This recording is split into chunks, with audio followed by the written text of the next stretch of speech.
Guys welcome back to another video. इस video में हम बात करेंगे एसएससी जेईई 2025 को लेके।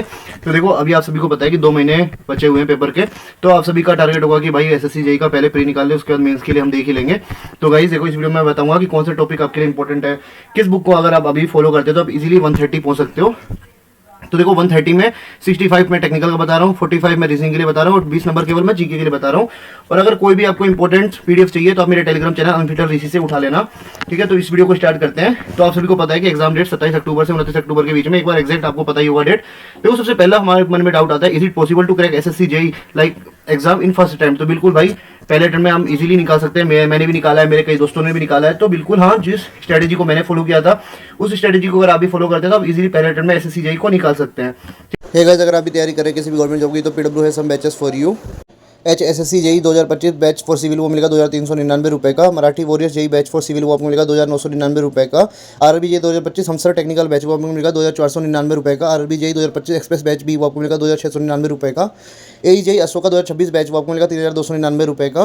कर्तव्य 2.0 बैच भी वो आपको मिलेगा 3299 रुपये का। चाणक्य 2.0 एजी टेक्निकल वीडियो बैच वो आपको मिलेगा 999 रुपये का। Non tech booster batch for 2025-26 वो आपको मिलेगा 1299 रुपये का। एसएससी 2025 क्वेश्चन प्रैक्टिस बैच वो आपको मिलेगा 1299 रुपये का।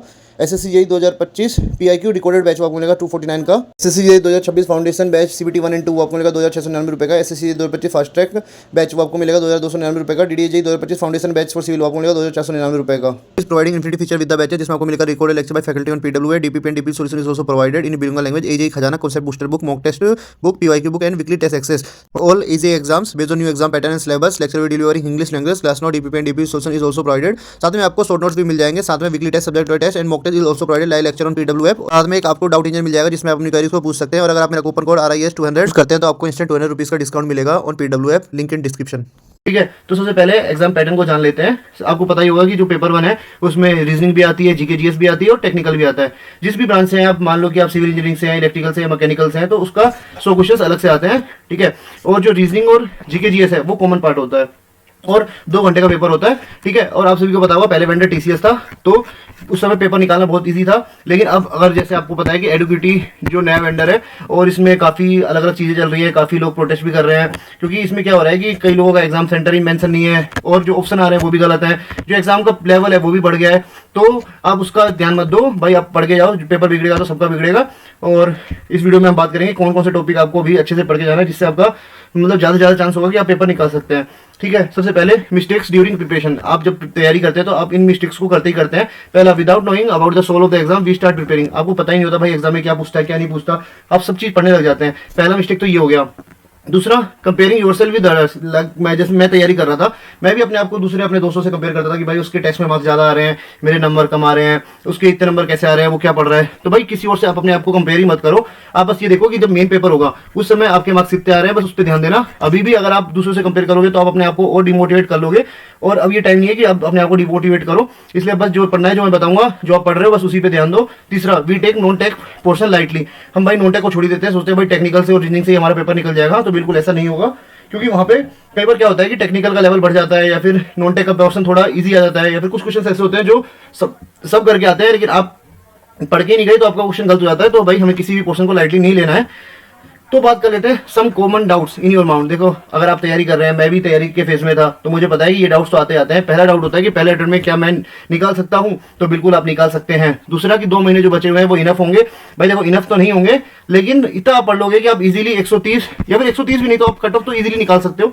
और अगर थोड़ी भी आपने प्रिपरेशन पहले की हुई है और आपको ये चीजें आपको पता है तो आप एग्जाम को निकाल सकते हो। जीके जीएस कैसे होगा तो मैं बता दूंगा, जीके जीएस आप कैसे करोगे, कोर्स लू या नहीं उसके लिए भी आगे मैं बताऊंगा। इंपॉर्टेंट टॉपिक जिस पे फोकस करो इस वीडियो में, मेन तो यही मैंने इस पे फोकस किया है कि किस टॉपिक्स को आपको पढ़ना ही पढ़ना है, कौन से मोस्ट इंपॉर्टेंट सब्जेक्ट्स हैं।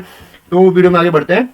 देखो how and what to study, ठीक है। तो इस वीडियो में मैं बताऊंगा क्या पढ़ना है और कैसे पढ़ना है, ठीक है। तो सबसे पहले सब्जेक्ट्स देख लेते हैं। आपको पता ही होगा BMC, survey, RCC, soil mechanics, irrigation, environment, FM, estimation, transportation, SOM, steel and TOS. ये सब्जेक्ट्स हमारे टेक्निकल में पूछे जाते हैं। मैं सिविल इंजीनियरिंग से हूँ तो मैं सी का ही बता रहा हूँ। अब मैकेनिकल और इलेक्ट्रिकल का मुझे इतना आइडिया नहीं है, इसलिए मैं उसका कुछ नहीं बता रहा, ठीक है। अब बात कर लेते हैं, अगर आपने 2024 का अगर पेपर देखा होगा तो उसका मैं एक बार एनालिसिस दिखा देता हूँ कि देखो shift 1, shift 2, shift 3, shift 4, 4 shift में जो पेपर हुए थे उसमें आप देख सकते हैं कि देखो सबसे ज्यादा वेटेज है बीएमसी का। देखो 17 क्वेश्चन, 14 क्वेश्चन, 16 क्वेश्चन, 12 क्वेश्चन, अगर टोटल देखें तो 59। और अगर एवरेज देखें तो पर शिफ्ट में 14 से 75 मतलब 14.75 क्वेश्चन मतलब 14.75 मार्क्स के क्वेश्चन पूछे गए थे बीएमसी में। देखो यहाँ से आपको पता चल सकता है कि भाई जो अब हमारा जो लेटेस्ट पैटर्न चल रहा है उसमें किस सब्जेक्ट को ज़्यादा वेटेज दिया जाता है। तो आप यहाँ से देख सकते हैं, जैसे आपको मान लो कि यहाँ देख सकते हो कि रेलवे और एयरपोर्ट से एक ही क्वेश्चन आया था, तो अगर आपके पास टाइम कम है तो इस सब्जेक्ट को आप स्किप कर सकते हैं। स्टील को देखो अभी आप स्किप कर सकते हो। स्किप मैं उसके लिए बोल रहा हूँ जिसने अभी तक कुछ नहीं पढ़ा, 2 महीने में उसको प्रॉपर टाइम को यूटिलाइज करना है, उसके लिए बता रहा हूँ। अगर आपने सब कुछ पढ़ा हुआ है तो आपको कुछ भी छोड़ के नहीं जाना है, ठीक है। उसके बाद इरिगेशन देखो 7 क्वेश्चन है, ठीक है। उसके बाद हाइड्रोलॉजी 2.5, अगर इसका क्यूमुलेटिव देखें तो 9.5 इरिगेशन से हाइड्रोलॉजी से आते हैं, तो ये भी इंपॉर्टेंट हो जाता है, ठीक है। अगर आपको केवल जैसे आपने कुछ नहीं पढ़ा तो आप हाइड्रोलॉजी अभी छोड़ सकते हो, ठीक है। तो इसको एक बार स्क्रीनशॉट ले लेना आप, और इसकी पीडीएफ मैं अपने टेलीग्राम चैनल पर डाल दूंगा, तो वहां से भी आप उठा लेना, ठीक है। इसके बाद बात कर देते हैं वेटेज के। तो देखो ईयरली वाइज जो वेटेज थे वो मैं आपको यहाँ से दिखा सकता हूँ। देखो 2018, 2019, 2020, 2022, 2023 और 2024।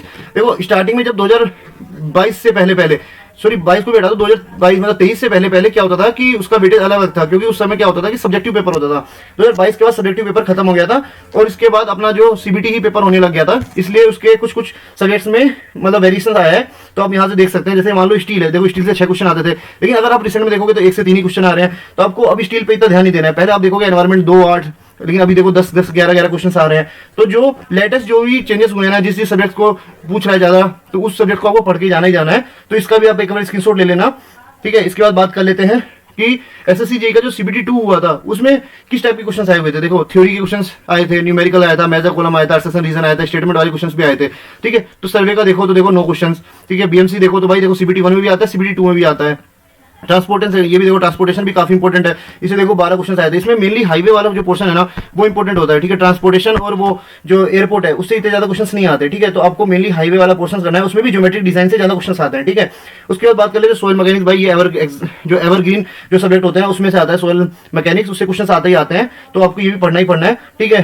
टोस और सोम दोनों मिला के भाई 5 क्वेश्चन है, तो देखो इसको भी पढ़ना है। लेकिन उससे ज्यादा जो पहले आपको जो सब्जेक्ट खत्म करना है वो आप देख सकते हैं इसमें, कि जैसे सोइल मैकेनिक्स हो गया, सर्वे हो गया, बीएमसी हो गया, जिन सब्जेक्ट से ज्यादा पूछे गए हैं वो पढ़ो, ताकि आपका प्री प्लस मेंस मतलब सीबीटी 1 प्लस सीबीटी 2 दोनों आपका यहीं पे कवर होते जाए, ठीक है।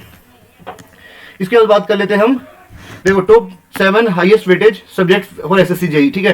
तो आपको जैसे आपने यहाँ पे देखा होगा एनालिसिस सीबीटी 2 की और ये सीबीटी 1 की, तो आपको पता चल गया होगा कि सब्जेक्ट को आपको पढ़ना ही पढ़ना है। तो देखो यहाँ पे एक बार फिर भी देख लो, बीएमसी आपको करना ही करना है, सर्वे बिल्कुल करना ही करना है, एफएम और एचएम ये आपको करना ही करना है। इसमें ओसीएफ वाला पार्ट अभी आप छोड़ दो, क्योंकि ओसीएफ से इतने क्वेश्चन नहीं आते, और आते भी हैं तो भाई उसमें फॉर्मुले बेस पे आते हैं। आप लास्ट में क्या करना है कि मैं शॉर्ट नोट्स प्रोवाइड करा दूंगा, उससे आप बस फॉर्मुले देख लेना, ठीक है। उसके बाद बात कर लेते हैं सोइल मैकेनिक्स। भाई एवरग्रीन सब्जेक्ट है और इससे क्वेश्चन आते ही आते हैं, और बहुत ज्यादा हार्ड भी नहीं है, ठीक है। तो यहाँ से आप अगर एक बार पढ़ भी लेंगे तो आप इजीली 6-7 क्वेश्चन बना ही लेंगे, ठीक है। उसके बाद बात कर लेते हैं एस्टिमेशन एंड कॉस्टिंग। इसमें भाई आपको क्या है, मैं आपको एक पीडीएफ टेलीग्राम पे डाल रखा हूँ, आप वहां से उठा लेना।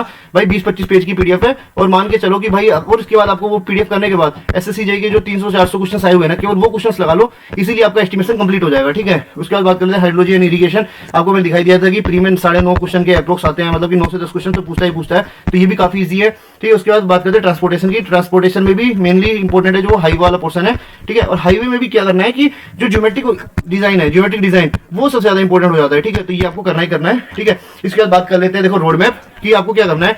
एसएससी पहले कॉन्सेप्ट लर्निंग, देखो इतना टाइम है नहीं कि हम कॉन्सेप्ट को सीखें, तो इसलिए आपको यहाँ पे क्या करना है कि शॉर्ट नोट से आपको कॉन्सेप्ट सीखने हैं, आपको शॉर्ट नोट घोट जाना है, ठीक है। उसके लिए आप यूज कर सकते हैं सिविल कैप्सूल, ठीक है, सिविल कैप्सूल, और या फिर बूस्टर को, ठीक है, सिविल बूस्टर को, उसमें टू द पॉइंट दिया हुआ है, वहां से आप ये कॉन्सेप्ट लर्निंग कर लेना। उसके बाद आपको क्या करना है, एसएससी के पीवाईक्यू लगाने हैं, ठीक है। वो किससे लगाने हैं, आईएएस मास्टर से लगाने हैं, ठीक है। उसके बाद क्या करना है, एससी के प्री, अभी टाइम कम है तो सीबीटी 1 के लिए आप इसको स्किप कर दीजिए, लेकिन जब सीबीटी 2 करोगे, आप जब सीबीटी 2 की तैयारी करोगे तो इसको लगाना ही लगाना है। उसके बाद और स्टेट एजेई, ये अभी प्री के लिए आप कर लेना, इसको आप फॉलो करना टेक्स्ट बुक से, ठीक है। टेक्स्ट बुक से आप फॉलो करना, तो क्योंकि टेक्स्ट बुक में केवल 4000-4500 क्वेश्चन है, और उसमें क्या है टू द पॉइंट जो भी लेटेस्ट क्वेश्चन है वही दिए हुए हैं। अगर यूथ वाली बुक लगाओगे तो उसमें काफी क्वेश्चन रिपीटेड है, जो कि अभी आपके लिए यूजफुल नहीं रहेगा, ठीक है। उसके बाद मॉक्स लगाने हैं। मॉक्स के लिए आप 2 प्लेटफॉर्म यूज कर सकते हैं, टेक्स्ट बुक और टीम एनसीएस, ठीक है। ये टेस्ट नई लॉन्च हुई है, ये भी टू द पॉइंट है, ठीक है। तो इसमें ईएससी के क्वेश्चन भी दिए हुए हैं, पर्टिकुलर पोर्शन बनाया हुआ है, गेट, ईएससी और ये सेमडॉन, एक बार देख लेना आप। तो इसके बाद हम बात कर लेते हैं, अगर आप एसएससी जेईई का एक बार अगर सिलेबस कवर कर लेते हैं अच्छे से, तो आपका कई एग्जाम के लिए आपका रास्ता खुल जाएगा, जैसे कि SSC JE, RB JE, APSC JE, जिस भी स्टेट के हो वहाँ का जेईई, फिर सब इंजीनियर जैसे उसी स्टेट का, फिर एमपी के हो तो आप एमपी दे सकते हैं, फिर जैसे राजस्थान के हो तो आरपीएससी ए भी दे सकते हैं। मतलब आपका काफी रास्ते खुल जाएंगे अगर एक बार आपने टेक्निकल कवर कर लिया तो सभी एग्जाम के लिए। अभी जैसे लेटेस्ट वैकेंसी आने वाली है डीडी जेईई की, तो वो भी आपको कवर हो जाएगा। तो आपने एक बार अगर टेक्निकल अच्छे से पढ़ लिया ना, तो आप किसी भी एग्जाम के टेक्निकल को कवर कर लोगे। मेरा मेन यही बोलने का तरीका है, ठीक है। अगर आप एसएससी जेईई अगर दे रहे हैं, तो आपको पता होना चाहिए कि इसमें 20% न्यूमेरिकल आता है और 80% कॉन्सेप्चुअल क्वेश्चन आते हैं, ठीक है। तो आपको भाई कई लोग होंगे कि भाई न्यूमेरिकल मेरे से नहीं बन रहे, काफी मैंने डाउट्स भी देखे थे, काफी लोग कह रहे हैं मेरे न्यूमेरिकल नहीं बनते। तो आपको क्या करना है कि न्यूमेरिकल का इतना ध्यान नहीं देना, जो भी क्वेश्चन आपको करना है इजी वाले क्वेश्चन कर लेना है, ठीक है। No need to do tough question भाई करो ही मत। क्या होगा कि 2 घंटे का पेपर है, अगर आप क्वेश्चन में फंस जाओगे तो आपका पेपर भाई बिगड़ जाएगा। इसलिए जो इजी क्वेश्चन है केवल उसको कर लो, आपका मतलब अच्छे से मतलब निकल जाएगा पेपर, ठीक है। उसके बाद क्या है, कॉन्सेप्चुअल क्वेश्चन कैसे सीखोगे आप, ज्यादा से ज्यादा थ्योरी पढ़ो, क्वेश्चन लगाओ, पेपर मतलब टेस्ट दो, उससे आपके कॉन्सेप्ट अच्छे होते जाएंगे, ठीक है। इसमें मैंने क्या लिखा है, analysis the level of question from PYQ and prepare for it. वही है, मतलब प्रीवियस के क्वेश्चन लगाओ और आप जितने ज्यादा टेस्ट लगाओगे उससे आपके कॉन्सेप्ट अच्छे होते जाएंगे, ठीक है। ठीक है, ये कुछ बुक्स हैं जो कि आपके पास होनी चाहिए। ये एसएससी जेईई की 2025 वाली बुक लेना, लेटेस्ट वाली। ये आपके पास नहीं है तो ये ले लेना। सीएल बूस्टर आपका कॉन्सेप्ट लर्निंग के लिए भी अच्छा है। सीबीटी 2 में आपको ईएससी की बुक भी काम आएगी, तो ये भी आप ले लेना। यूथ वाली बुक की जगह मैं बोलूंगा कि टेक्स्ट बुक वाली बुक ले लेना, ठीक है। अब बात कर लेते हैं जीके जीएस के लिए। तो भाई देखो, जीके जीएस के लिए आप क्या कर सकते हो कि मैं एक चीज बताऊंगा, वहां से आपको सब कुछ कवर हो जाएगा। आपको पता होना चाहिए कि एक चैनल है एसएससी परमार नाम से, ठीक है। उसमें आपको क्या होगा कि पार्ट 5 चल रहा है, ठीक है। पार्ट 5 अगर वो पार्ट 5 अगर आपने कवर कर लिया तो अब इजीली 20 से 25 जीके में इजीली स्कोर कर लोगे, ठीक है। और इनकी एक करंट अफेयर की एक पीडीएफ है जो कि 100 पेज की है, करंट अफेयर शॉर्ट नाम से। वो मैंने अपने टेलीग्राम चैनल पर डाल दिया है, वो आप उठा लोगे, उसको पढ़ लोगे तो करंट अफेयर के जो क्वेश्चन आते हैं वो भी आप कवर कर लोगे, ठीक है। इसके बाद बात कर लेते हैं रीजनिंग की। तो रीजनिंग के लिए मैंने पहले भी बताया हुआ है कि पी सुहासने सर हैं, उनकी अगर आप रीजनिंग की वीडियो देखते हो तो आपका वहां से रीजनिंग कवर हो जाएगा।